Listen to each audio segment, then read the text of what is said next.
I will now take the precedent for this meeting of the Planning Committee held on the 8th of August 2023. The following members are present. Councillors Alec Allison, Ralph Barker, Arch Buchanan, Ross Clark.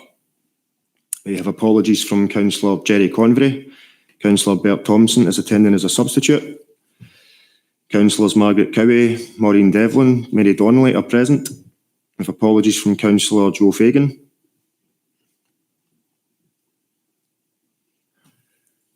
Councillor Gladys Ferguson-Miller is present. Councillor Rees Frame, Alistair Fulton, Shalene Handybode, Mark Horsham, Ross Lambie are also present.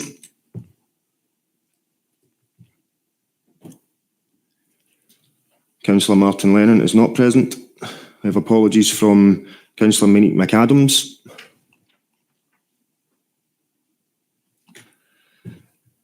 Councillor Leslie MacDonald is present. Councillor David McLaughlin, we have apologies. Councillor Walter Brogan is attending as a substitute. The following members are all present. Councillors Richard Nelson, Norman Ray, John Ross, Graham Scott, David Shearer, Helen Toner. And Councillor David Watson is also present. Thank you. I'll now pass you to the Chair for today's business.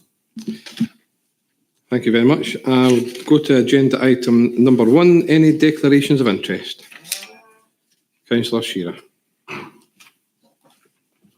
Thank you, Chair. I declare an interest in item 13. I have been in discussions with the applicant and I will have requested to speak to item 13. I would also like to clarify something that your clerk has said to the committee, that on declaring an interest, I should leave the committee. I have been informed I should go to the public benches. So could I have that clarified? Do I leave the room or do I go to the public benches? Councillor Shearer, normally speaking, if you declare an interest, you'll be asked to leave the room, but I believe you are asking to speak to this agenda. Yes. Therefore, when this agenda item comes up, I would ask you to go to the back of the room, to the public gallery, and we'll get you up to the reserved seat when we're able to do so. Okay, thank you, Chair. Councillor Fulton. Interest in agenda item 11. My company that I work with have been involved in this in previous applications, and I just want to make sure that there's no debate about it on me being on this meeting. Thank you, Councillor Fulton. It's for you to decide if you declare an interest. I'd be better declaring an interest. Okay, that's fine. I'll ask you just before agenda item 11 just to log off and then we'll call you back in. Okay, thank you. Councillor Horsham. Thanks, Chair. I'm declaring an interest in item 7 due to prior involvement. Thank you, Councillor Horsham. Same again, I'll call you back in. Any other declarations of interest?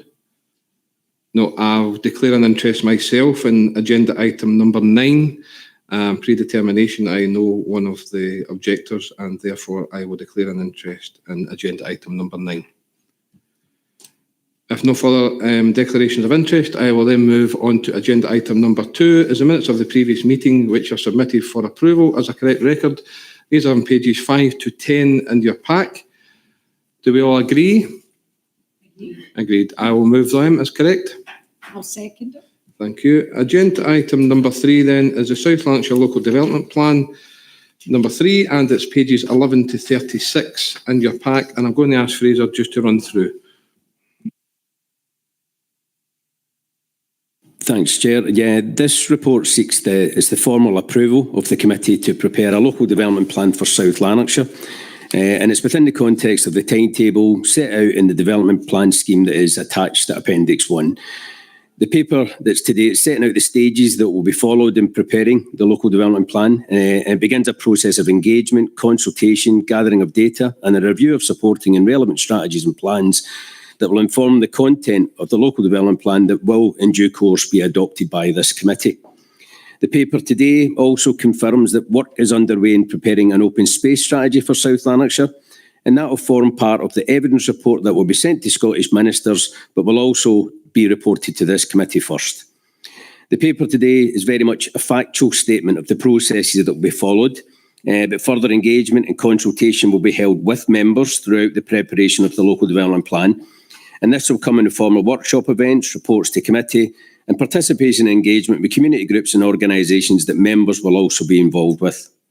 As such, the ask of the committee today is to agree that a local development plan is prepared for South Lanarkshire in line with the development plan scheme attached to this report. Thank you. Thank you, Fraser. I'll just ask if there's any questions or comments at this stage. Councillor Mary Donnelly. Thank you, Chair. I would like to welcome this plan. I think it's very innovative going forward, and open space strategy is vital to our young developing. So I think that is very, very important. One of the points that's on the plan that I think is crucial is that it's going to have evidence gathered from lived experiences of people. And I think that's quite fundamental to us going forward to develop this plan. And I would like to make sure that all of the communities groups and things are involved in this development of this new strategy. Thank you, Councillor Donnelly. Yes, there'll be community participation going forward from the planning service, and there'll be more work to be coming forward in due course. Councillor Alec Allison. Thanks, Chair. Fraser, I understand this is just has gone through the process of starting the development plan, so therefore it's not specifically about issues I want to raise just now, but one of the concerns we have in planning in the rural area at the moment is the effect of NPF4 and the damage that that is doing, some of us believe are doing to the rural economy. Should that not be part of this strategy, as to identify if that is the case and whether there is anything we can do through this? Should that not be added to the strategy? Yeah, no, the purpose of the local development plan will be effectively to put the South Lanarkshire flavour in terms of what sits within the national planning framework as well. We can't come up and agree with proposals that run very much contrary to the national framework. It has to be within the context of it. But we can take on board what are the requirements of the rural area, what will help the rural area to grow, what will help the whole economy of South Lanarkshire to grow. That will be a key factor in the development of the strategy itself. That's why we very much need the engagement of communities and the members as well, so that the plan that we eventually bring back to this committee and that will go through the stages of evidence gathering and through the examination process is very much reflective of what South Lanarkshire needs from its planning service and from the planning committee as well. So yeah, we'll look to make sure we're fully engaged in terms of what are the needs of the rural economy as much as we are every part of the economy in the community. Thank you. No further questions or comments. I will then move to agree that we start this local development plan 3. All agreed?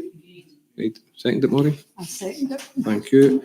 Agenda item number 4 is application P212155 for the change of use of agricultural farmland to form an agricultural vehicle, plant and machinery sale yard, including erection of 2 agricultural sheds and associated works at Stoneside of Drips Farm in Thornton Hall. And again, I'll ask Fraser to speak to this. Thanks, Chair. Yeah, this application has been submitted in retrospect and it's for a site located within the Green Belt, and it seeks consent for the erection of buildings and the formations of areas of hard standing to provide space for the display and sale of vehicles, plant and machinery, along with repairs and maintenance. The site's been subject to extensive new development over the last few years, including new and replacement agricultural sheds, which can be erected using permitted development rights that exist for agriculture. However, this proposal now introduces a range of non-agricultural activities that bring it into conflict with national and local development plan policies. In this respect, as set out in section 10 of the report presented to members today, it is considered that the uses intended via this application would not be acceptable in terms of the Green Belt, and as presented in Policy 8 of the National Planning Framework and Policy 4 of the South Lanarkshire Local Development Plan. It is also considered that the uses would not comply with policies 26 and 28 of the MPF, and in turn would not be supported by policy 8 of the South Lanarkshire Local Development Plan, as it is noted that the uses could be accommodated in areas in close proximity to this site that are zoned for business and industry, and the applicant hasn't provided any justification that would indicate that the use could only take place at this location. Finally, it is noted that the scale and urban nature of the uses related to this application would bring it into conflict with the development management policies of the Local Development Plan. And therefore, it is recommended that this application should be refused for the reasons set out in section 11 of the report that's been presented to members. Thank you. Any questions or comments? I will ask Councillor Bert Thompson. Just this word again, creeping back in retrospective. We're still working actively to try and discourage that. Is that correct? Thank you.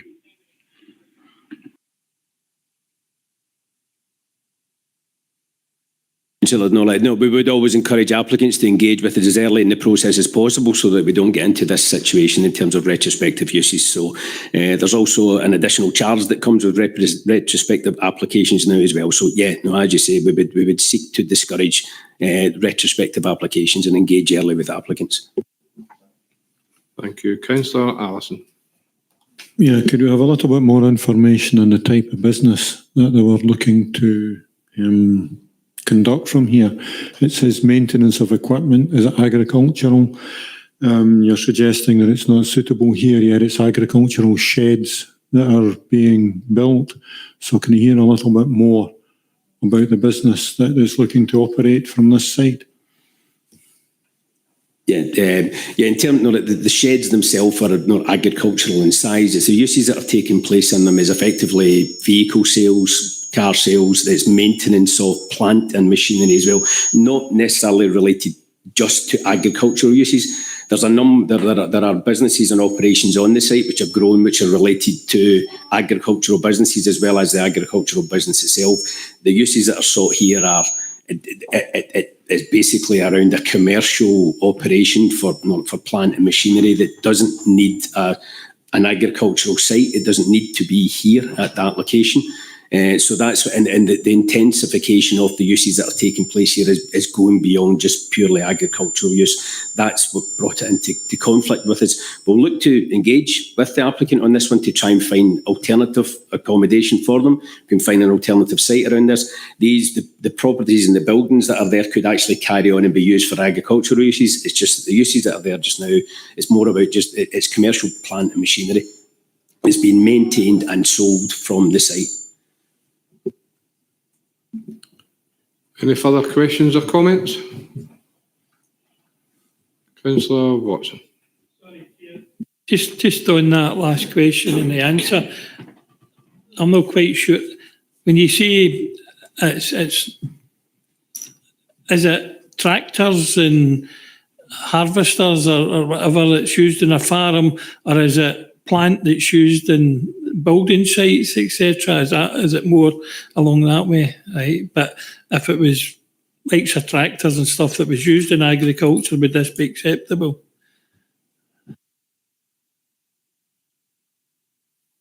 It's predominantly the latter. There are also agricultural sales that are taking place within the site, so there is a mix of uses, but the particular units that are referred to in this application is for it's commercial plant and materials that are used in construction, that's used in sort of plant, and that's why in terms of this location here, it's also in terms of its location within the green belt, access isn't particularly good to the site as well.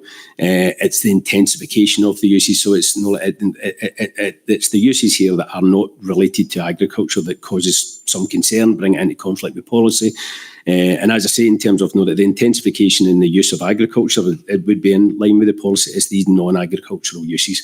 And I do know we would be happy to work along with the applicants to find them sites elsewhere, and we know there are sites elsewhere that it could be located. Councillor Allison. Sorry, Fraser, just coming back in. Again, the detail of this, is this a farm business that is diversifying? Is it a completely new business? What context is there? these are new businesses that are operating from that site. It's not the farm diversification. It's new operations, new activities that are operating from a farm business, and new activities that don't have that specific locational need to be based within a farm area. It doesn't come lightly in terms of us to refuse applications that have got a commercial growth around it. The number of employees around this as well is quite small. So I think that was another factor that we took into consideration. And it's just the intensification of the use here that is taking it beyond what you would expect from an agricultural use. Thank you. If there's no further questions or comments, I will move this report. I'll second it. Everyone agreed? Agreed. Thank you. Move on to agenda item number 5 is application P220078 for the erection of a house with associated works at land adjacent to Home Park, Stony Meadow Road in East Kilbride. And that's pages 47 and 50 to 56 in your pack. And Fraser again, please. Sure. This application relates to a site located in the Greenbelt on the edge of East Kilbride, and consent is sought for a detached dwelling house within the curtilage of an existing residential property. The application has been brought to committee today following a request from Councillor Scott, as it would have been appropriate for the decision on this application to have been made by officers within the context of the Council's approved scheme of delegation. The proposal needs to be assessed against the relevant and current policies in the National Planning Framework as well as the Local Development Plan. And for the reasons set out in section 10 of the report, it is considered that the proposals do not comply with local or national policy context.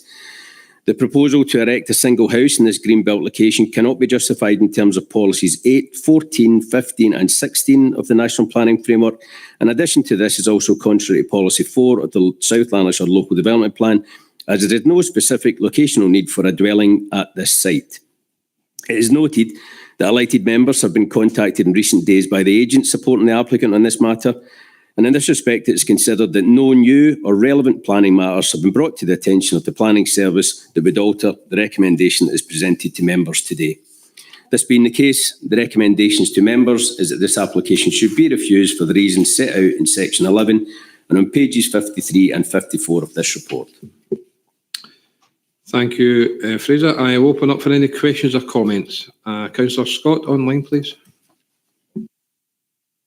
Chair, and thank you to Fraser for his report. Yes, I asked for this to come to committee because I think I have some concerns about it. If I can make my points as succinctly as possible, and then hopefully Fraser can maybe answer some of these points. In 2016, an application almost identical, I'll say that again, almost identical to this one was passed by the Planning Committee. It was deemed to be a brownfield site in 2016. The old chicken shed outhouse was there in 2016 and is still there. The only physical difference in the site is that it has become more dilapidated and more run down in the period from 2016 to today. Another point I want to raise is the inordinate delays in this processing this application. 9 months were lost due to delays inside the planning process. Had these 9 months not been lost, then the 13th of February precipice for NPF 4 would not have been reached, and a potential other recommendation could have come to committee. But again, it's the Scottish Government. This cliff edge of the 13th of February has not done many applicants any favours whatsoever. And my final point is that an email was sent to the applicant's representatives on the 20th of July last year saying that this was going to be recommended for approval. Again, hopefully we can, I spoke last month, I had a similar one where I spoke on behalf of Mr. Bell. The applicant this time, Mr. Pringle, I think we can all feel sorry for him in the situation that he is in. From a local member point of view, I think the fact that a family house on this site is much preferable to the further rundown, the further dilapidation of what is in reality an old chicken farm and an old fruit and veg nursery. I'm sorry to say I'm old enough to remember when it was the full chicken farm, where there was at one time 3 chicken sheds on it, not the one that still is dilapidated and remains. So obviously I'll be interested in what Fraser comes back with on that. And if I can give you notice, Chair, that to bring me in, I want to move a motion asking for approval of this site at the end of the debate. Thank you, Chair.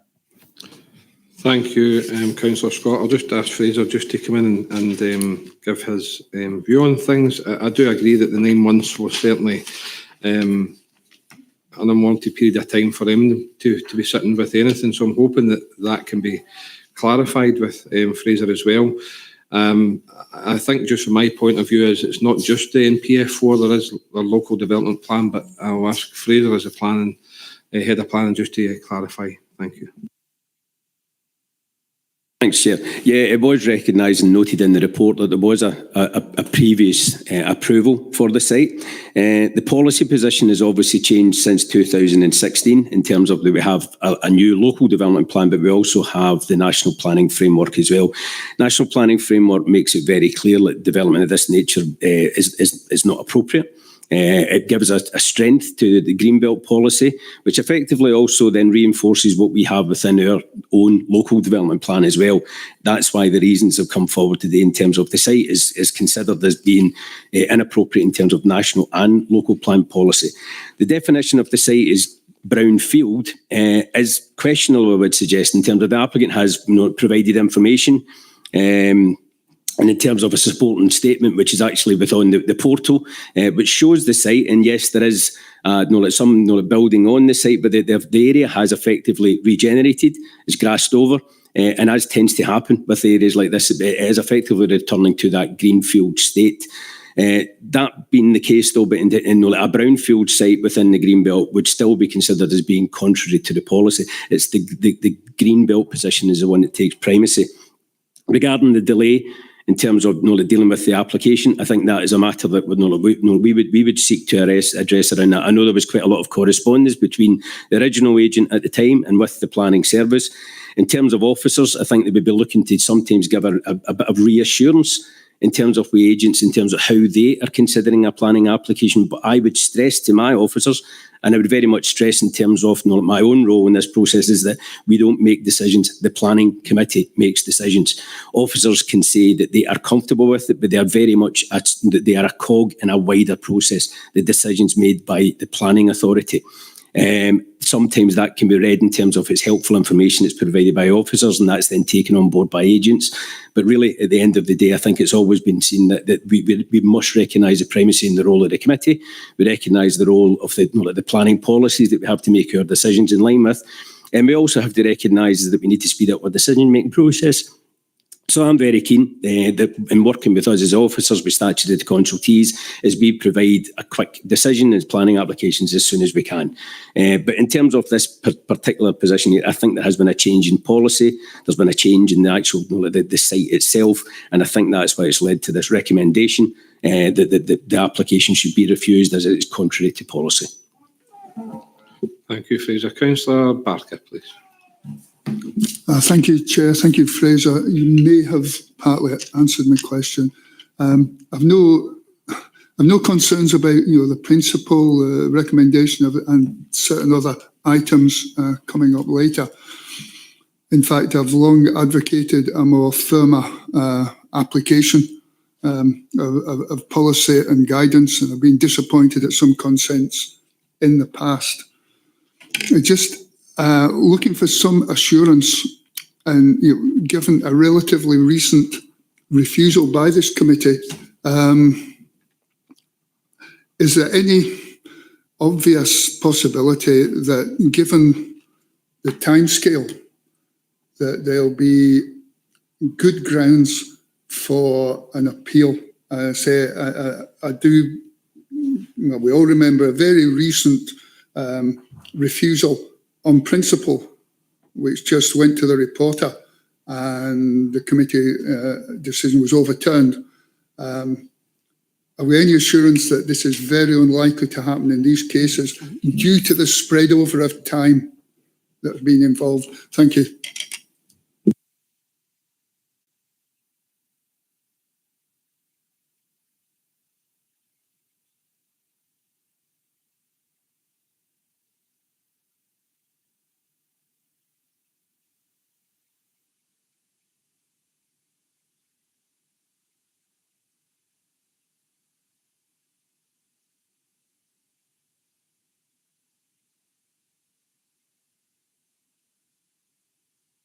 Turn this up. Oh, there on.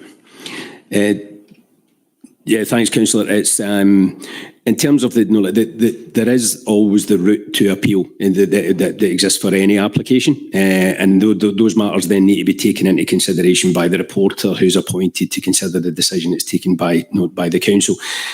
Recent decisions that have actually been issued through the Department for Planning and Environmental Appeals is stressing that the new policy context that exists within National Planning Framework applies. That any application that was within the system from February 23rd should be assessed against National Planning Framework.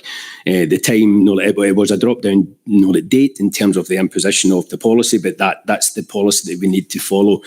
It is always very much a matter for the reporter to then take matters into consideration, but the fairly small amount of decisions that have been made recently by the reporters unit is that the MPF4 prevails. That's the development plan that takes primacy. But also, in fact, of this one here, I think our recommendation is MPF4 as well as our local development plan that we feel as if has been brought into conflict. So I wouldn't want to prejudge necessarily the outcome of any appeal, because that's a matter that sits with another body. But I'm confident that the recommendation we're making to members today is the right one. Councillor Bert Thompson. Could I ask you, one, the area has been described as brownfield, maybe greenfield. My understanding is deers, etc., have been found back in this area. It is more of a greenfield site. The other thing is, can you confirm that there'll be no trees removed, or will there be trees removed for this development? Thank you.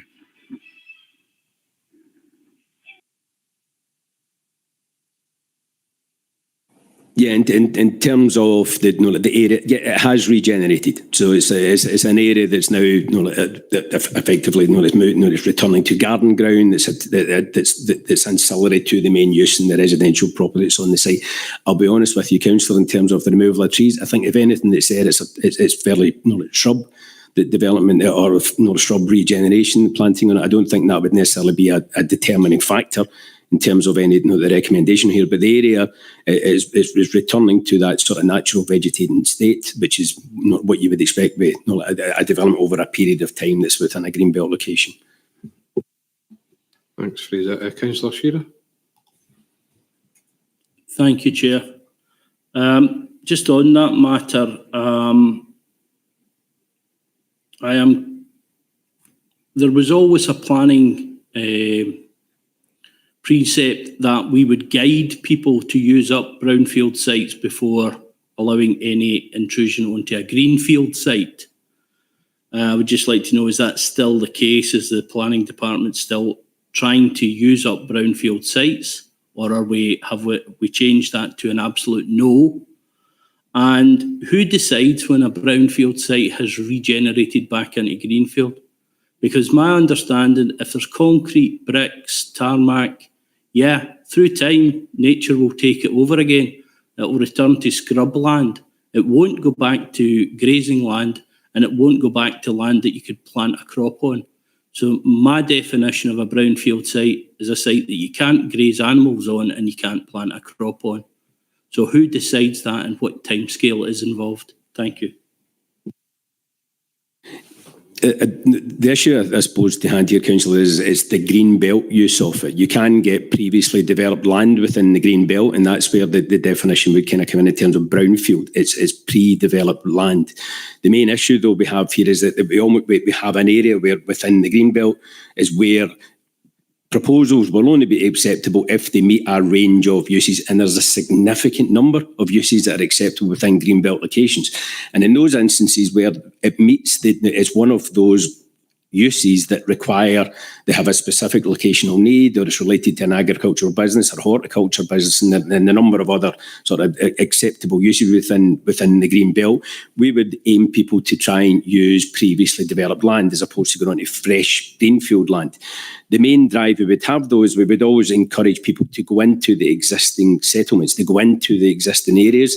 Brownfield sites within existing areas, that's where we have a number of sites that are within our vacant derelict land register. We've got a number of sites that are brownfield within the urban area. We've actually got some fairly degraded greenfield sites within the urban area, and that's where we would aim development towards, because that's the ones that help with with the concepts around placemaking. They support local services, they're better access to them, they encourage uses that will use local services and the like as well.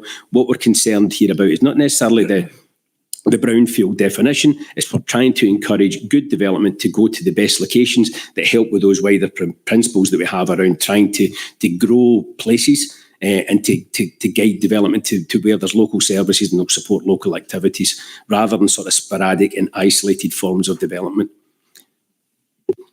Councillor Allison. Thanks, Chair. First point I had was actually the one that Councillor Shearer has just made. I don't see this reverting to anything. It is a brownfield site that is turning into scrub and wasteland, which is something different.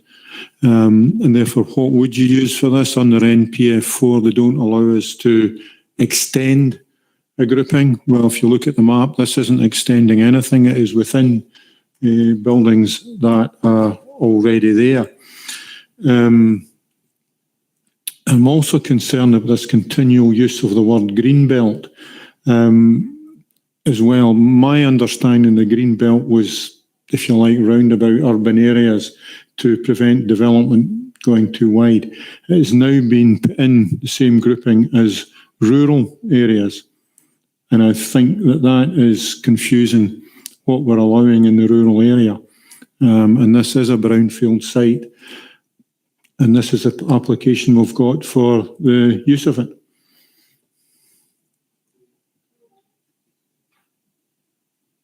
Okay, no, I would be inclined to say this. No, this site is naturally returning to its vegetated state. It's a garden ground. There's quite a large garden that could be used for a range of business proposals. It could be used for ancillary accommodation, an extension to the existing house. If it was a need for some, for a use that was maybe related, a retirement granny annex type, proposal, that would be acceptable.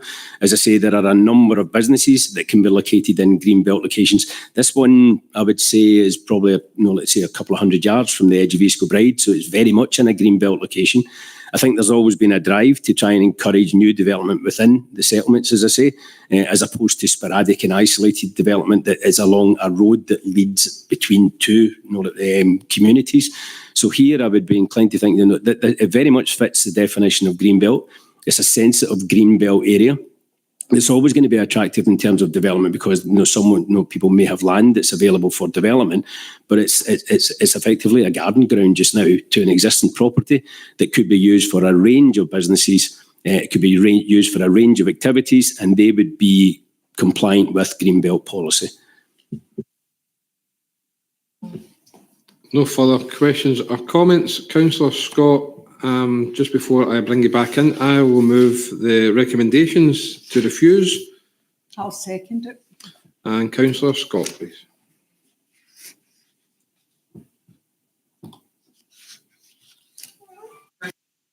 Previously intimated, I will move consent of this application.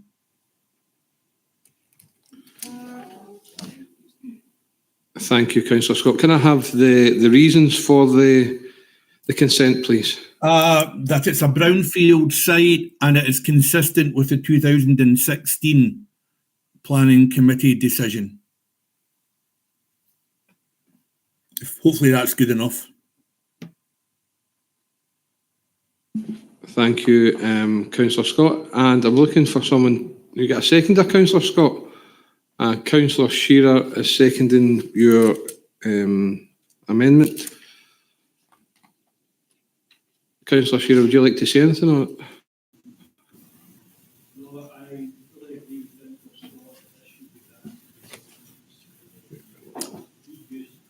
Greenfield site. Sorry, Councillor Shearer, can you just start? Sorry. Right, just to say, I fully agree with Councillor Scott that this is the appropriate reuse of a brownfield site, and I would also agree with Councillor Allison that this is a cluster of developments that's already there. It's not going to break into new land. It's got to reuse a brownfield site. Thank you. Thank you, Councillor Shearer. Councillor Gladys Miller is online. I'll take Councillor Miller. Thanks very much, Chair. I also agree with Councillor Scott. This area of land being in the curtilage of the existing property because of the delay, and I agree with Councillor Scott. It would be nice to have, a nice development in this area, and I believe, as Councillor Shearer mentioned, that it's part of an existing cluster, so I totally agree with it. Thank you very much. I'll bring in Councillor Watson. I'll bring it to an end, and then just before I do so, I'll bring in Monica. So, Councillor Watson. Thanks, Chair. Just to get a bit of clarity, is it competent to say that we want to approve something because it falls in line with an old policy?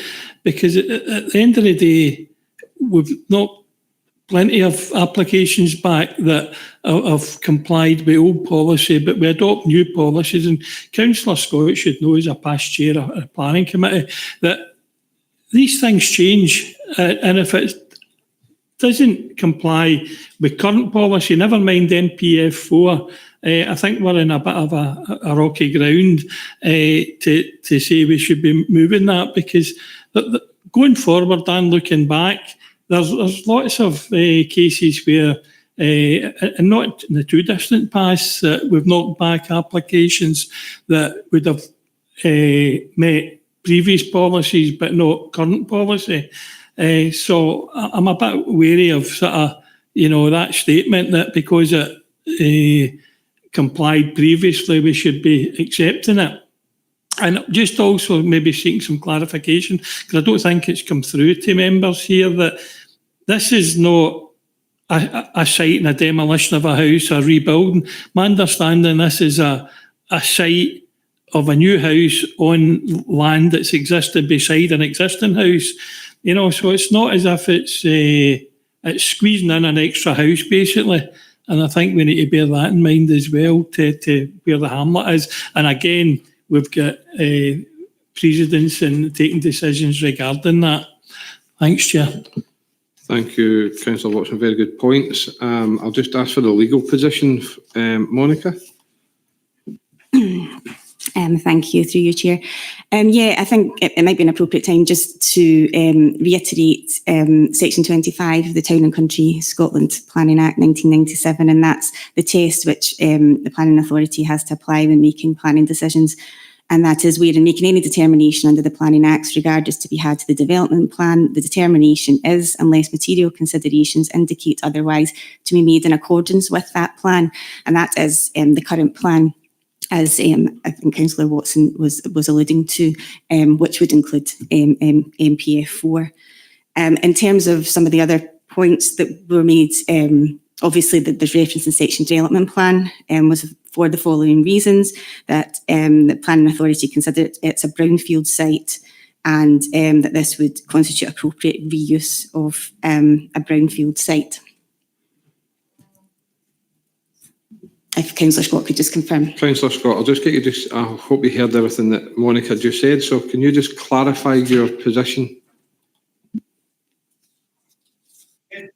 Clarify on the basis of what Monica has said there, that it should be deemed the use of a brownfield site. Thank you, Councillor Scott. So we'll take that last part out, and it's on a brownfield site. I'll bring in Councillor Mary Donnelly, then I'm going to go to the vote. So, Councillor Donnelly. I'm a bit uncomfortable voting for something where we've actually got policy that's saying contrary. So I'm just want to echo that I'm uncomfortable actually voting for this policy, for this application, and I'll go with the chair's suggestion. Thank you, Councillor Donnelly. I'll be for you as we get to the vote and what way you vote. Councillor Scott has just clarified that he is classing it as a brownfield site, so he's not mentioning the policy now. Right. It's classed as a brownfield site, so it's for you to decide what way you vote. I have moved the recommendation for refusal, seconded by Councillor Devlin, and I'll ask Stuart just to confirm everything before we go to the vote.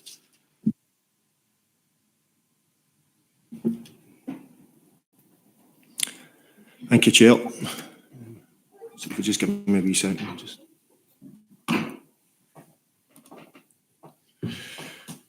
Okay, so I just need to clarify something else first as well in terms of the amendment. Is it to grant planning permission subject to appropriate conditions being prepared by officers? Councillor Scott. Chair, thank you. And Councillor Shearer, are you happy with that as well? Yeah.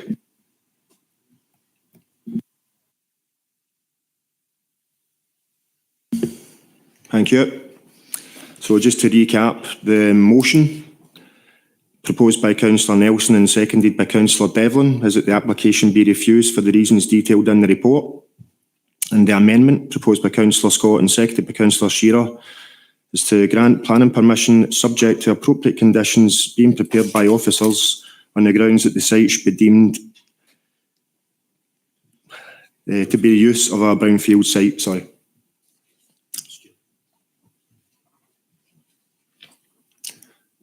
Sorry, Monica Cannon just wants to come back in.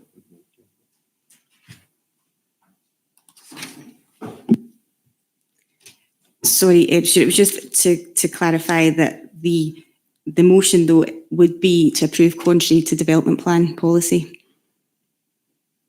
Because we've heard from planning officers today that even if it was to be considered a brownfield site, a recommendation would be contrary to development plan policy. So that was just to clarify that. That's what I clarified with Councillor Scott to begin with. So I don't know whether we want to go back to Councillor Scott just to confirm, but any recommendation today would be contrary to officer recommendation and contrary to development plan policy. Yeah, thank you, Mark. I'm sure Councillor Scott is well aware that it'll be contrary to our local development plan. I'll just ask him just to clarify, but I'm sure as a past chair of this committee, I'm sure he's well aware. Thank you, Chair. Yes, absolutely. Yeah, I'm happy to confirm that. Yes, I'm aware that it's contrary to development plan. Absolutely. Fine. Thank you. Thank Councillor you, Chair. David Shearer, bring you quickly in. Yeah, thank you, Chair. I'm just concerned the use of language here, that contrary, any amendments that are brought forward, yes, I accept that they've got to be legal and within the rights, but they are within the rights of this committee and the rights of members to put forward amendments. And the use of contrary prejudges that yes, they may not fit with the local development plan, but we as elected members, and Fraser has confirmed this earlier on, we make the decisions. And contrary is prejudging it in my mind. So I would just like to make that clear. Comments are noted. Councillor Shearer, the point is it is contrary to our local development plan, which we agreed to. So I imagine that's why we have to just make sure that process is right and legal, because it is a quasi-judicial committee. So we are contrary to what we decided. We as councillors agreed to this local development plan, and we are allowed to, yes, but we have to just make sure that we know that we're going against the plan that we decided. So, and we agreed to as councillors in this committee. I will then now go to the vote. Stuart, I'll just get you to come back in again just to clarify everything.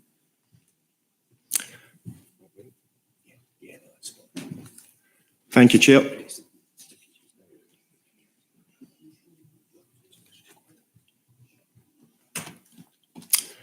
So I will now activate the vote.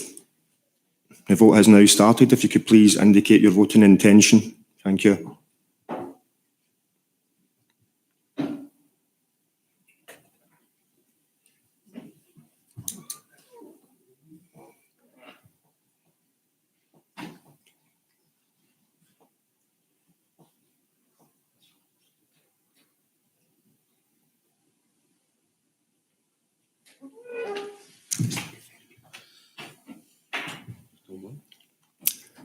It would appear that one member still hasn't voted. If you could please ensure that you've indicated your voting preference. Thank you.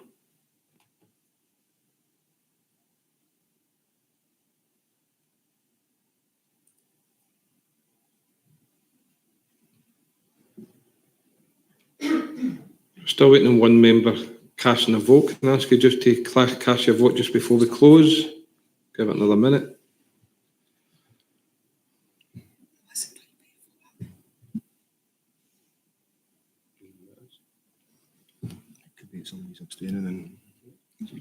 Even if you're abstaining, there is an to abstain on your voting panel. If you do want to abstain, then that's absolutely fine, but I still need you to vote.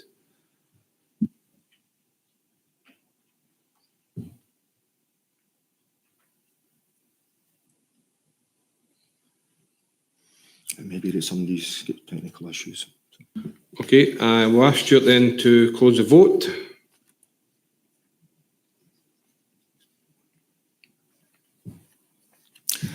Thank you, Chair. 12 members have voted in favour of the amendment and 10 members have voted in favour of the motion. I therefore declare the amendment carried. Thank you.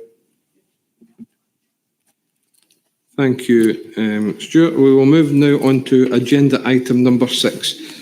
Is application P220122 for the erection of a detached double garage at plot 4, Stanmore Park, St Leonard Street in Lanark, pages 57 to 64 in your pack, and Fraser again, please.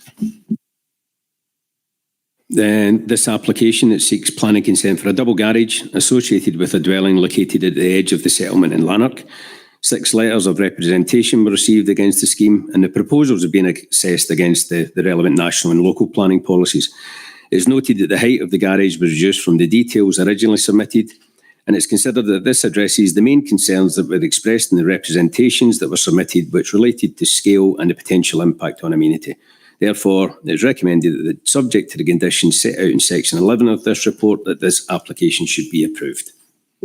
Thank you, Fraser. Any questions or comments? Those questions or comments, I'll move this report. I'll second it. Anyways, otherwise minded, all agreed? Agreed, thank you. Agenda item number 7, Councillor Mark Corsham has declared an interest. Just before I start, I'll just make sure he's left the meeting.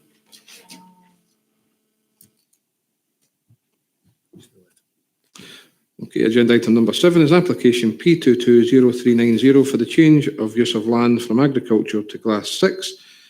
A vehicle washing bay, creation of hard standing area, and the formation of a haul road at Townhead Farm, Sandilands, Lanark, pages 65 to 78 in your pack. And Fraser, please. Thank you. This application, this relates to a site that's some 500 metres from Riggside, and it seeks consent in retrospect to retain the use of the site and the buildings as a storage and distribution business at Townhead Farm. The site's been in operation since 2016 and has been the subject to previous applications and enforcement proceedings, the main consideration of which was the impact on nearby residential properties, as well as a potentially negative impact on the local road network, all of which brought the use into conflict with development plan policies. However, the application is now under consideration, includes the provision of a new access road into the site that would effectively bypass the residential uses and would also address traffic and access problems that impacted on previous applications. Given the above practical considerations, it is noted that the business that is subject to this proposal is a major employer in this rural area and has sought to identify similar sites in the local area where the business could relocate. However, alternative locations have proven to be unavailable, and as a result of this, the planning service are satisfied that this use can be considered appropriate in this location when assessed against national and local development plan policies that seek to promote the regeneration and economic development of rural areas. Therefore, for the reasons set out in section 12 of the report that's presented to members today, it is recommended that planning consent should be granted, subject to the conditions set out on pages 72 to 77, which will ensure that suitable regulatory control can be exerted over the use of the site. Thank you, Fraser. I'll open up for any questions or comments. Councillor Shearer. Thank you, Chair.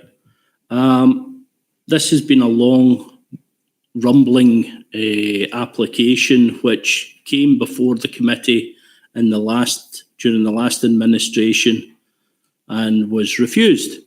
And at that time, I and some other members had voted for it to be granted. But also we had asked, and I believe it was Councillor Scott who asked for this to be continued until negotiations could reach a point where it was acceptable to all parties.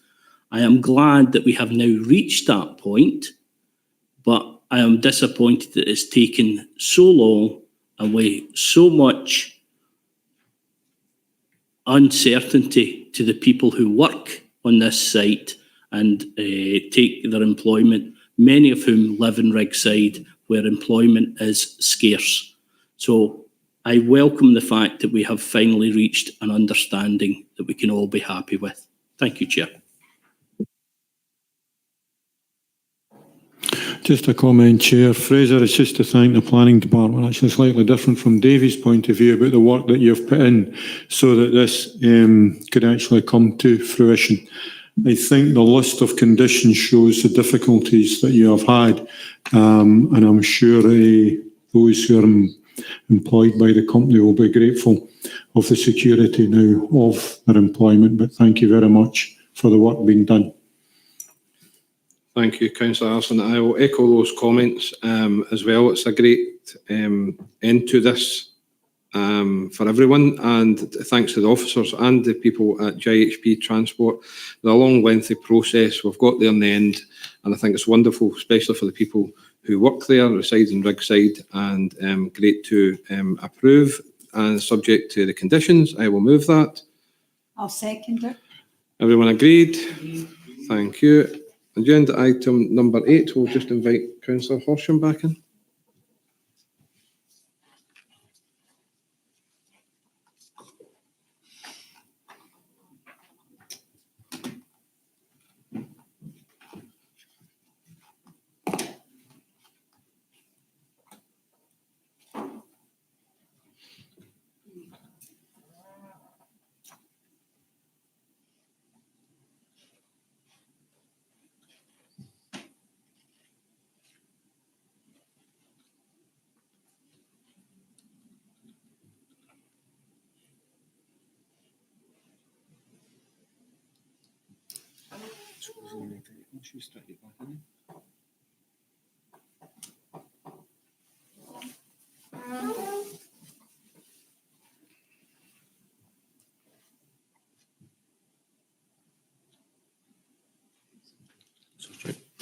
Okay, thank you. Agenda item number 8 then is erection of 14 wind turbines at Cumberhead Wind Farm in Lesmahago and Lanark, and that is in pages 79 to 96 in your pack. And Fraser again. Thanks, Chair. This application relates to a recently constructed wind farm. It was approved under application P181540 and is located just over 2 kilometres southwest of Coburn. The application seeks to extend the operational lifespan of the 14 turbines on the site by an additional 5 years, effectively extending the period to 30 years. No objections were submitted against the proposal via the publicity and statutory consultation process, and it is not considered that the proposal to extend the operational period of the turbines to 30 years would raise any issues in terms of relevant national and local development plan policies. This being the case, it is considered the application to vary condition 3 of application 18078 should be approved, subject to the restatement of the original conditions that are set out on pages 84 to 93 of the report that is presented to members. Thank you, Fraser. I'll open up for any questions or comments. No questions or comments. I will then happily move grant the subject to conditions. I'll second it. Anyways, otherwise minded, all agreed? Agreed, thank you. I will move on to agenda item number 9. I will declare an interest and leave the room, and I'll ask Maureen to take over.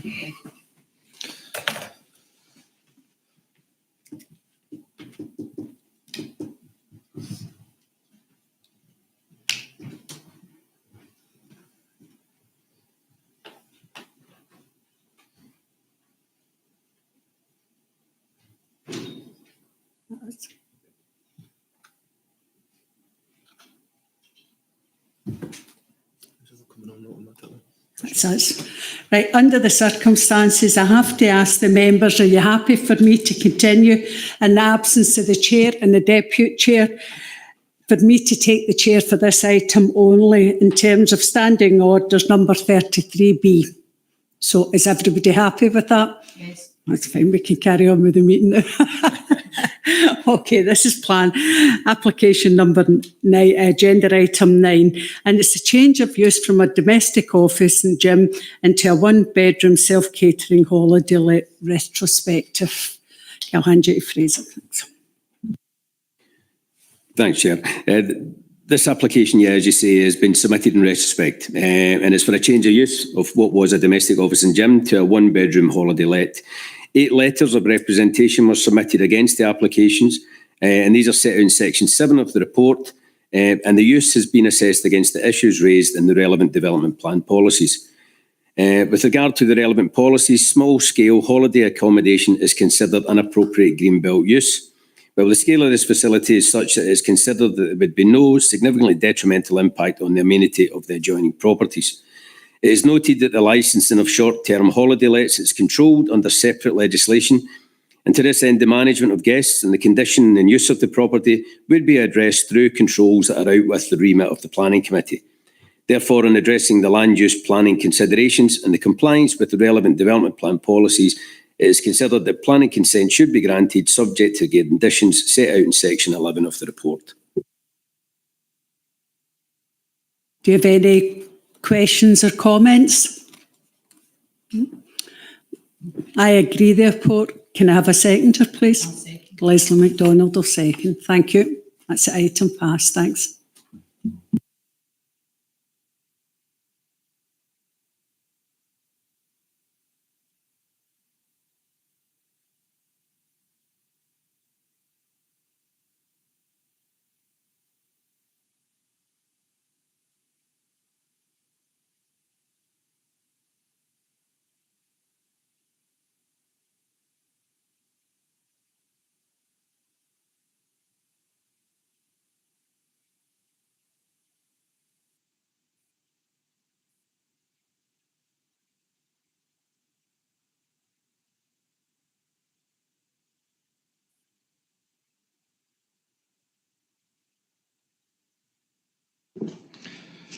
Thank you. We'll move on to agenda item number 10.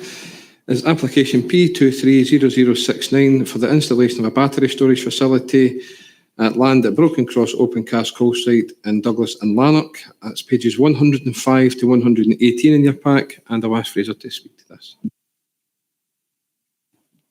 Thanks, Chair. This application relates to a site of some 21.5 hectares that was formerly part of the Broken Cross Open Cast Coal Site. The application has been made under Section 36 of the Electricity Act, and as such, the Council in this instance are a consultee, with the decision falling to the Scottish Government. The proposed infrastructure is to allow the storage of energy, which at times can be fed into the grid when generating stations are working at full capacity. The applicant has submitted a number of supporting documents to indicate the impact of the proposals, and to this end, no objections have been submitted via the publicity and statutory consultation process. The proposals have been assessed against the relevant national and local development plan policies, and the details of this are set out in section 10 of the report that is presented to members. Taking this all on board, it is considered there are no planning reasons to offer a formal objection to this scheme, and it is recommended that, subject to the conditions set out on pages 113 to 116, that the Scottish Government's Energy Consent Unit be informed that South Lanarkshire Council has no objections to the granting of consent under Section 36 of the Electricity Act 1989. Thank you, Fraser. I'll open up for any questions or comments. Councillor Shearer. Thank you, Chair. Just a general question for information. Normally, when we give planning permission for a wind farm, there is an agreement reached with the provider to benefit the local community through different funds. Now, I know this is different. I know it's not wind farms, but it is an energy storage facility. Is there any capacity within the Act to allow any benefit to the local area? Because I could see as we go forward with more wind farms and more sustainable energy, there will be a greater need for more storage places, which may impact on the communities they're going to be close to. Therefore, maybe there should be some sort of benefit given to the community. Can the planning officers enlighten us? Yeah, as it stands just now, Councillor, there isn't anything in terms of this type of proposal that we get into. A planning gain Section 75 agreements have to be in line with the development plan policy.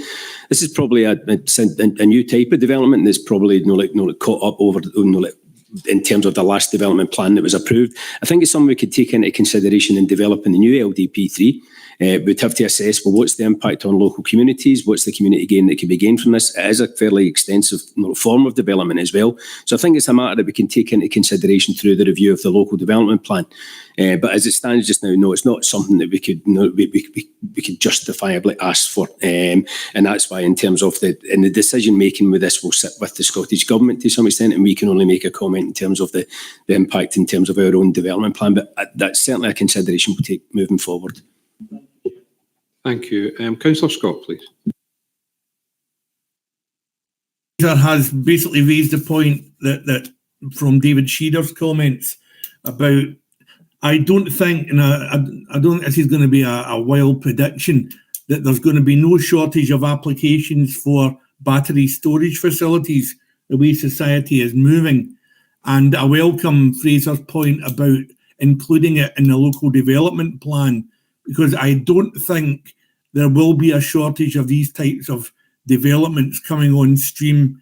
And I take David Shearer's point that there must be some form of planning gain, community gain coming from this, because I believe it's the way society is going. I mean, we're all buying sometimes garden equipment that is battery now, your Ryobis.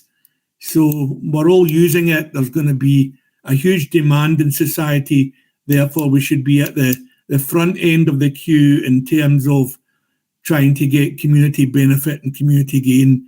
And if Fraser can give us the mechanics for how we include this in the local plan, I'd be grateful. Thank you, Chair.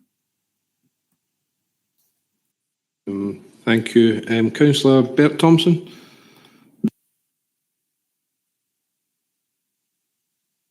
Councillor Thompson.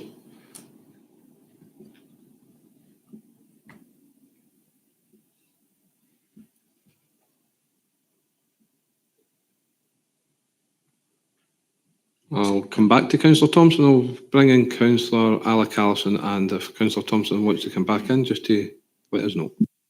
Yeah, Chair, it was discussed by local community councils about the possibility of getting some community benefit.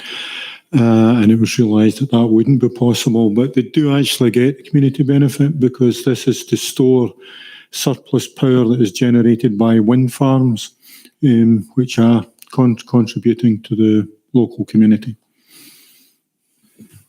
Thank you, Councillor Allison. I'm sure Councillor Shearer will thank you very much for that comment. Councillor Bert Thompson, will try again, please. Councillor Thompson, we can't hear you online. Unsure if you're muted or... Can you hear us now? Yes, that's you. Right. Well, after all that, I think my question's been answered, so I'll not waste any more time. Thank you, Chair. Thank you very much, Councillor Thompson. I think the only comment just for myself is I totally agree, the community benefit. The only other, and this one doesn't give me concerns because of the location of it, but some of these battery storages, if we look at the news, the recent media coverage of electric cars that took fire on board a ship and burnt out the ship, is that if these become more isolated in their communities, and this one doesn't because it's in a relatively other area, but I think going forward, I think we under the LDP3 would need to be careful of where we actually want these, if we want them in a built up area next to houses, etc. So I think we do need to give some cognizance to that going forward. Yes, they are beneficial, but they're not beneficial if they're going to burn out our communities at the same time. So I think we need to be wary of that, and we'll take that forward under the new local development plan. Therefore, if there is no other further questions or comments, I will then move this paper. I'll second it. Anyways, otherwise minded? All agreed. Okay, we will move on then to agenda item number 11. And Councillor Alistair Fulton has registered an interest. We'll just make sure he's left the meeting before we go to the agenda item. Okay, thank you. Agenda item number 11 then is application P230357. It's for planning permission principle for the erection of 25 chalets, and it's land northeast of Nether Kikeside Farm in Les Mahago. Fraser, please. Yeah, thanks, Chair. This application, it relates to areas of land that straddle the B7086 between Kirkmuir Hill and Straven. And it previously been approved planning consent for a mix of holiday accommodation, residential uses and commercial facilities. The original consent that was for the site that was granted in November 2013, it's been amended via a number of applications that have been submitted subsequently, but no development has taken place at the site, which has over the years begun to return to a predominantly natural state. The application that is currently under consideration seeks to remove a condition that was attached to planning consent CL 170199, which allowed for an increase in the number of residential units on the site to the south of the B7086 from 13 to 30.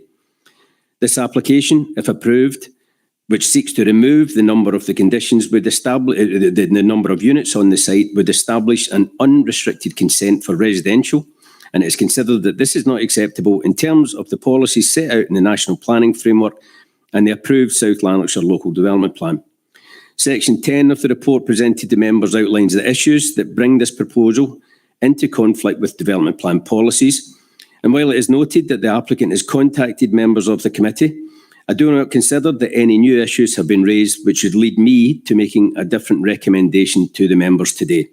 So therefore, for the reasons that are set out in section 11 of this report, it is recommended that planning consent is refused for the application P230357. Thank you, Fraser. Open up for any questions or comments. I will bring in Councillor Alec Allison, please. Thanks, Chair. Couple of bits of clarification, Fraser. If this was agreed, it basically means that there is no limit to the number of chalets that could be put on this site. Is that correct? Firstly. It's actually the residential units, so it's the part that would notice the reference to the eco village. Mm-hmm. There was chalets that were related to holiday and sort of leisure uses as well. There was also a residential element to it, and this would remove the restriction on that. Obviously within reason, in terms of the size of the site, but it would take away a number. And what therefore is the legal inference from this application? We refuse it today. Is that the whole application for the site refused and therefore a new application is required, or does it revert to the previous application?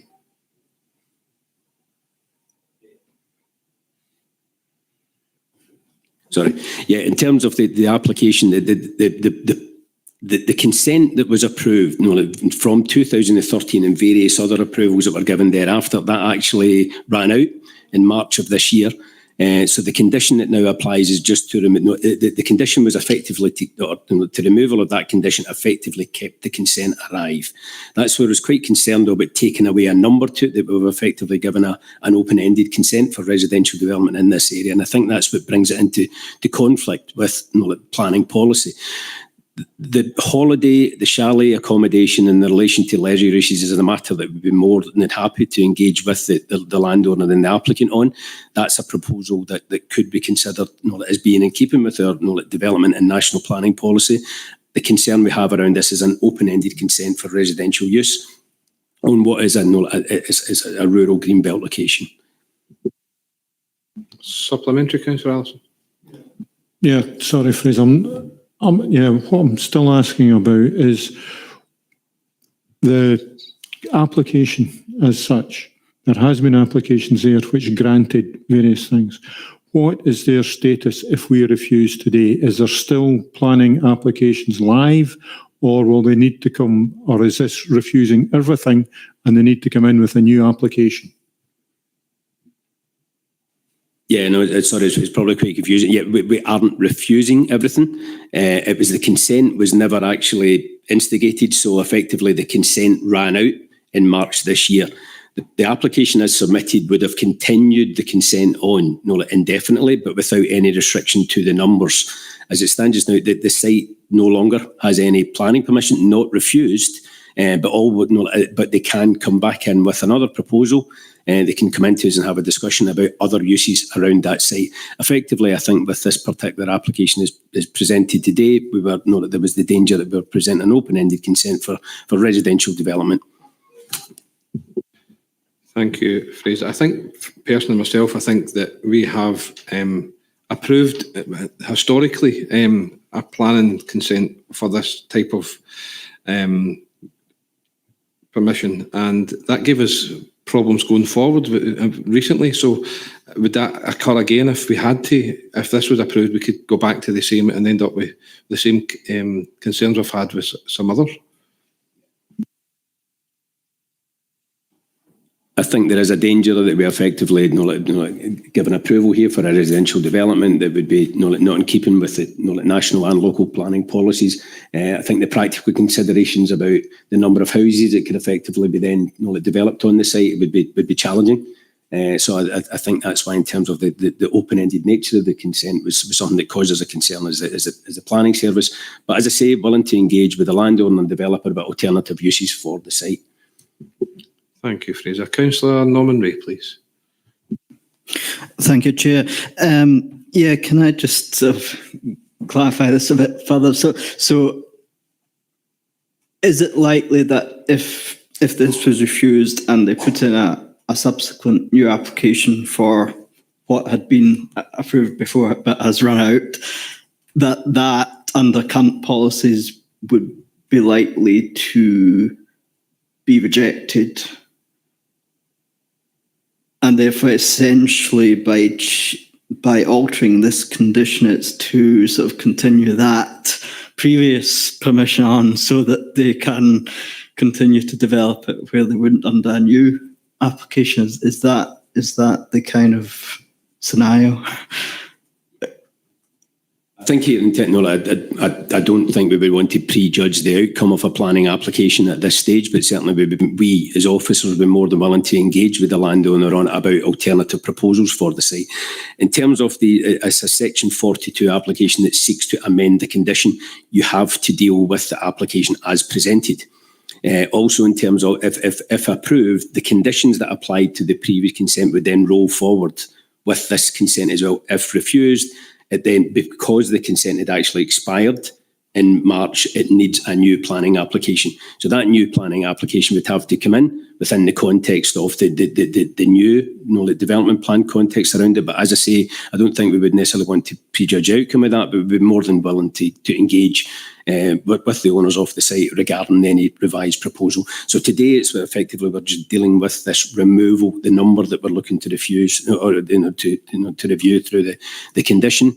And the applicant is suggesting is to take away that number to restrict it, which I think causes us a concern in terms of planning policy. Thank you, Fraser. Councillor Mary Donnelly online, please. Thank you, Chair. I think Fraser's basically made the comment. And just for my clarity, Fraser, would we need to wait to the applicants, if we refuse today, would we need to wait till the applicants made a fresh application before we engaged in discussion? Or could we speak to them about what wasn't comfortable with this application and what would need to change? Because I would like to see that discussion taking place.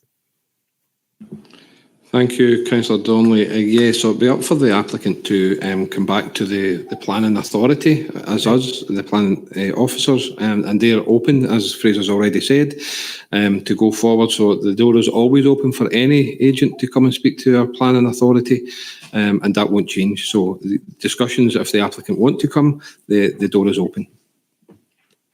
Chair, just just one correction. How does the applicant know the door's open? That's my question. I am sure, Councillor Donnelly, that this has been live streamed and the agent or will be watching this, I can assure you. Right, okay. Thank you. Councillor Alec Allison, please. Sorry, Chair, I had a further question, Fraser. We have been asked through an email to defer this application because I believe they say they didn't get information as to, and some of the issues hadn't been discussed with them. Can you give any view on that at all? And can you see any benefit from a planning perspective to deferring this application? Yeah, thanks, Chair. No, we were aware, that the agents had been in touch with them asking for a deferral. There was also a subsequent, I think, email or letter that came through asking for the decision to be reversed as well. So there was a call for both that came through quite late yesterday. There has been discussions with the applicant. There was an email that was written out to them, I think it was in June, asking for the proposal, how it would be considered and assessed within the terms of MPF 4. So they know, and a response was provided to that in the middle of June. We would then take the information that's presented to us and then formulate that into a committee paper that we bring back to the committee. The agent has suggested that they were unaware of the content of what was in the committee paper, but I would have to say that's practice. We wouldn't tend to share the committee paper in advance of the committee seeing it because, again, it's the primacy of the planning committee is more important rather than the idea of sharing their documentation with agents or with the applicants around that as well. We had the information that was presented to us. There was also a reference to, as I say, with the National Planning Framework, and that was then reflected in the paper that were presented to you as members today. I must admit, in terms of what additional information can be provided by the agents, I really can't think there is anything more that they could provide. But again, it's the matter for the committee to decide whether or not it wants to defer for any additional information or to reverse the decision. But I'm not aware of anything more that can be provided. Thank you, Fraser. I'll give a last chance for any questions or comments. And okay, no further questions or comments. I will then move to the recommendation to refuse this application. I'll second it. All agreed? Agreed. Thank you. We move on to... Oh, sorry. Councillor Fulton. I will get him back in just a moment.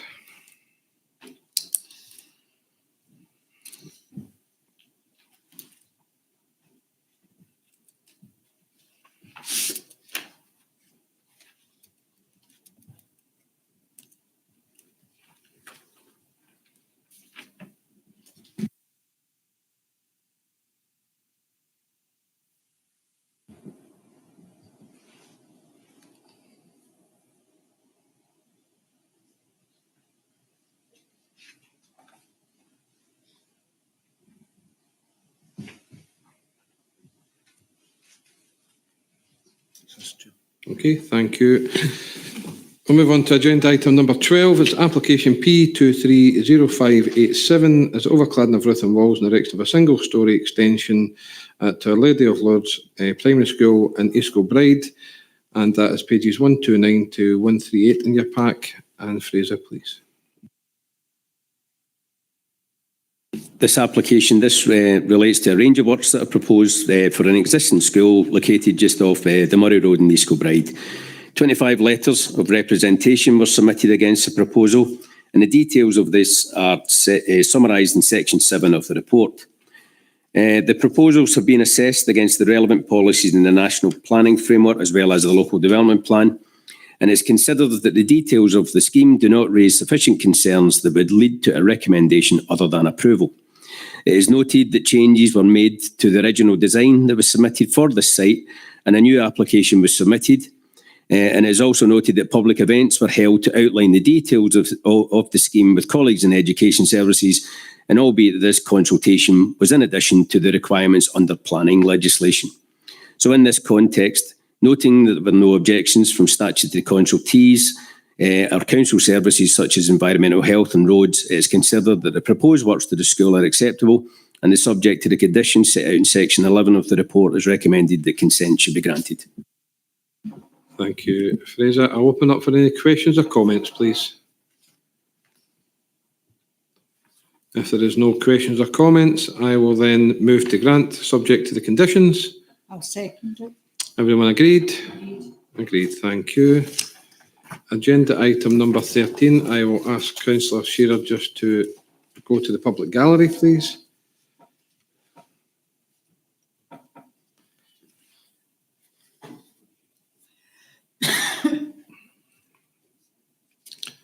Thank you. So agenda item number 13 is application P230596. It's the erection of a detached house on agricultural land at Stockwell Farm, Braidwood Road in Carluke.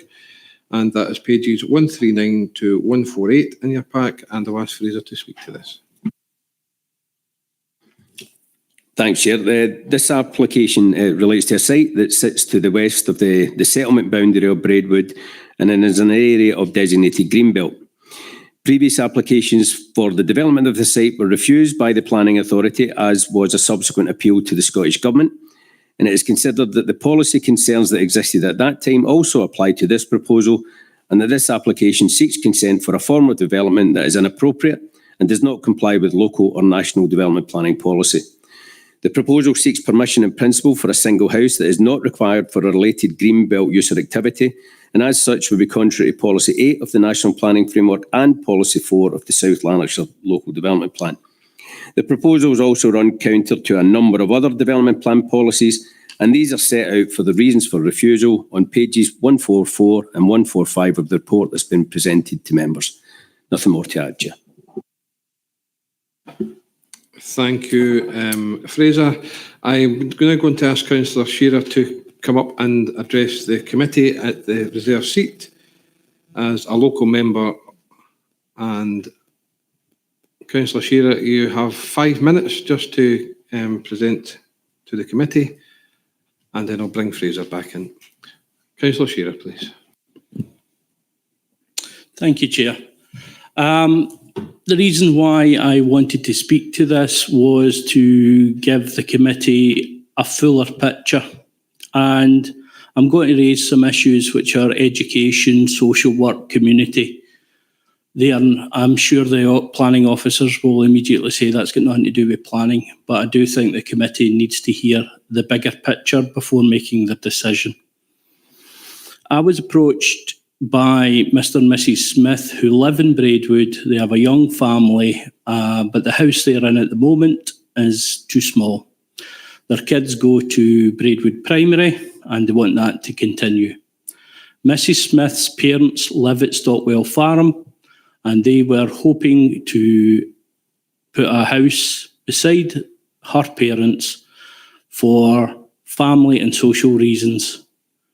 So at that point, I advised the Smiths to go and approach the planning department and have discussions with the planning department, which they did, to resolve any issues. And they followed, or their agent followed the advice from the planning department before submitting this application. They hoped that they had resolved all the issues that had been raised by the planning officers. They were trying to be as consensual as possible. And they thanked the planning officers for their time and their assistance. Now, I believe this should be granted because it is a cluster development. It will impact on the family. As I say, they want to move down to be close to Mrs. Smith's parents, who could then look after the kids when their mother and father aren't there.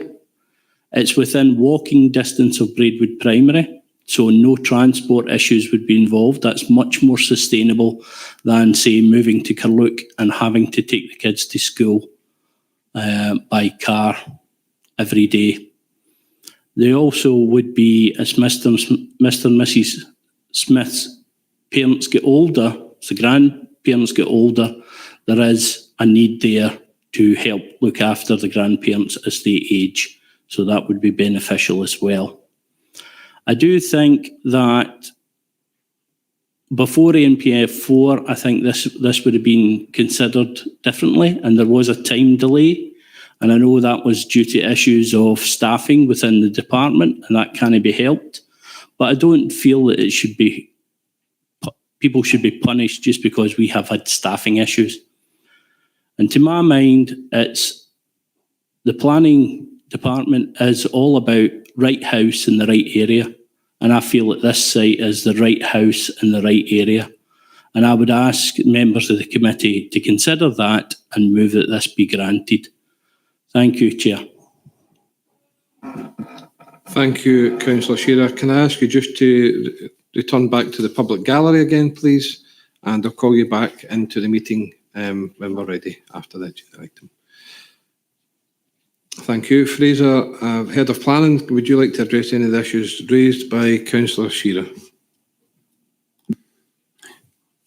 Yeah, no, thanks, Chair. And no, I fully recognise that the personal circumstances and absolute sympathy for the family as well. There are opportunities, I would say, to extend the property. There are also there's sites within the local community that may meet the need as well. And again, we'd be happy to have discussions with the applicant about maybe opportunities that might exist for an extension, a sort of ancillary unit. I think the discussions that took place with the agent at the pre-application stage, I don't think they were necessarily as positive as maybe been reflected back to the family. And I don't think they were as encouraging. It was reflected back to the family. And I would also point to the previous decision that was made and then subsequently backed up through an appeal for a refusal on this site. So I don't really think there's a change to the policy considerations. But I feel as if it's the recommendation that stands as presented to members today. But if there is a proposal to look at something that is almost an ancillary use, and an ancillary development that's an extension that would maybe meet the family's needs, then we're more than happy to have that discussion direct with the family, as opposed to possibly even going through an agent. So we'd be happy to do that, Councillor. Thank you, Fraser. I will then open up for any questions or comments. I'll bring in Councillor Mary Donnelly online first of all. Just based on the comments that Fraser has just outlined there, would it be appropriate for me to move deferment so as that the points that Fraser's outlined could be taken into consideration? Because I think there is mitigating circumstances that Councillor Shearer outlined. And I think just to refuse,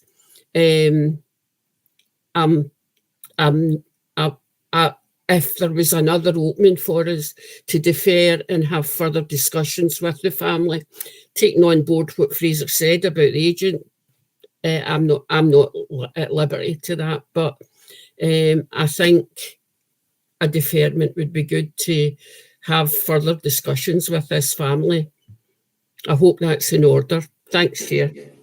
Thank you, Councillor Donnelly. I mean, if that's something you want to put forward, I'll come back to you on that.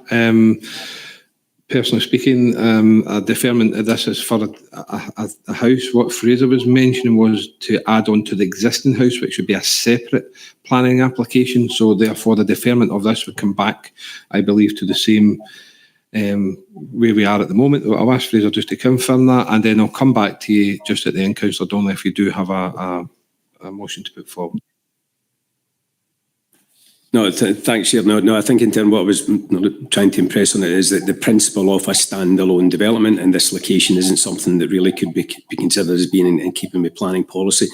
It's the discussion maybe around, as I say, it's an extension of the property, a kind of granny annex type thing, which does work, which can be considered acceptable. But what was presented here was it was a house that, in principle, that could effectively be used for any use around it as well. So there was no like connection to the existing home or the existing business and the like as well. But and I think that's the discussion we'd maybe have with the owners or with the applicant here, is about a new proposal. I don't think that the recommendation would necessarily change, even as a result of a deferral.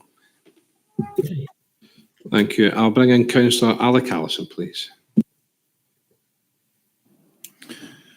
Thanks, Chair. I think this is one of these applications that, if you turned it around a different way, could have complied. Because I think under MPF 4, looking for a retirement home on a farm would be acceptable.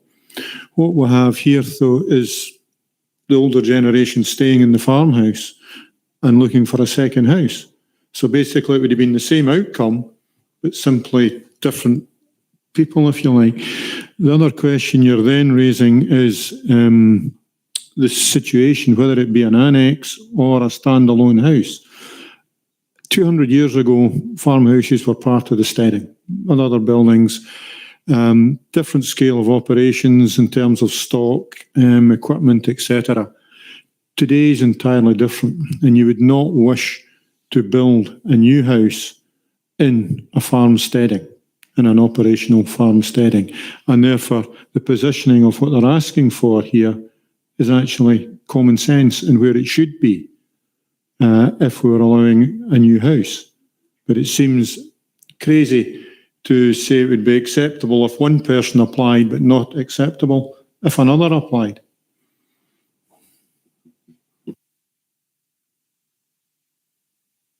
Sorry, Councillor Alison, thank you. Sorry, I was reading something. Yeah, no, thanks, Chair and Councillor. I think the issue here is in terms of this is an application for a standalone unit. It's a house within the Greenbelt. I think that if there's a discussion around the use of the property and how it maintains an existing agricultural farm business, I think that's something we could possibly consider. That's not what has been presented through the application today. Today is just, as I say, it's a single house that runs contrary to a number of policies that are within our approved development plan. I agree in terms of that there are different proposals that could be considered here, and that's something I think we would have to take through a fresh planning application. And as I say, more than happy to have those discussions. But just now it's a single house within a Greenbelt location. The precedent that would set in terms of other bits of sort of agricultural land around the Greenbelt could be, I think, quite concerning for them as a planning authority. And I think that's why the recommendation today is the correct recommendation. But as I say, we're more than happy to have ongoing discussions beyond this. Thank you. Councillor David Watson, please. Thanks, Chair. I think Councillor Shearer put forward a compelling social argument for granting this, but unfortunately we're not here to agree to social arguments, or we'll be granting a lot more than we're rejecting. I think got to take on board this has already been rejected, and more importantly, it's already been rejected by the Scottish Government's reporter. So I think we're really on shaky ground. And again, go back to what I said earlier on, we need to show some consistency if we're going to be serious about how we're adopting policy throughout South Lanarkshire. And while I agree with and sympathise with the social aspect that Councillor Shearer's put forward, if we look back at the history of this application, and then if we consider where we are now with regards to planning legislation, thanks to the government and the Greens pushing MPF4, this is where we are, and we've got to deal with what we've got in front of us. So I think we need to take that on board, and yeah, we hear the social argument, but if we're going to take a social argument in every application, I think we'll be given a lot more grants and rejections. Thanks, Chair. Thank you, Councillor Watson. Very good points. I will bring in Councillor John Ross, please. Yeah, thanks very much, Chair. Probably agree with what a lot of David has said there. My point was really to Fraser, but I think he more or less answered it in his last summing up, in the fact that, and it was just clarity to find out whether in discussions with the applicant and their agents, whether some of these discussions had taken place already on whether an extension to the existing house was something that would have been agreeable, and whether in fact the agents or the applicant had looked at those and decided that that wasn't the route that they wanted to go down. And it was just to find out if these had taken place. But I'm very much on the line that, all these other factors that David brought up are very, very valid factors. But really, when we're considering policy and the policy that we've accepted going forward, that these really can't be taken into consideration. Thanks, Chair.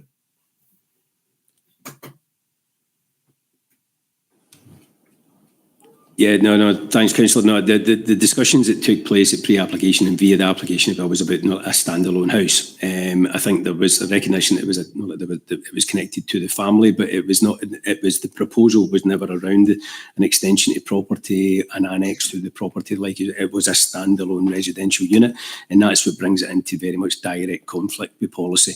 And as I say though, but if there's a revision to that, and we can have a discussion around a form of development, we can hopefully guide the owners of the property to some form of development that'll meet their needs. But it's the standalone element of this and being a distinct residential unit that brings it into direct conflict with policy.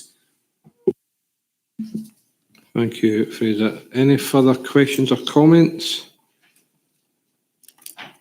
Councillor Mary Donnelly, you did put forward. I'm just wondering if you still want to. If you are, can you come back in? While we're doing that, I will now recommend the refusal. I'll second it. Councillor Donnelly. It's not going to be a change if we did a deferment to explore other avenues, so I'll just withdraw that. Thank you, Councillor Donnelly. Therefore, are we all agreed? Agreed, thank you. I'll invite Councillor Shearer back to the meeting. Agenda item number 14. I don't have any items of urgent business, but just before we go, I know that you may have seen a change to the paperwork today. The planning officers and Fraser are working to get us a new way of working on the front sheet of your reports. Eventually, there will be a link in there that if you are working on your laptops, you can click into that link. There will be photographs and street views eventually. So it's something that's work in progress, which may be easier when we're sitting there trying to go into street view ourselves. We all know that we do. So there'll be a link eventually on those papers that will take you straight there. Again, thank you everyone for your attendance today. I'll therefore call the meeting to an end, and thank you very much. Enjoy your day.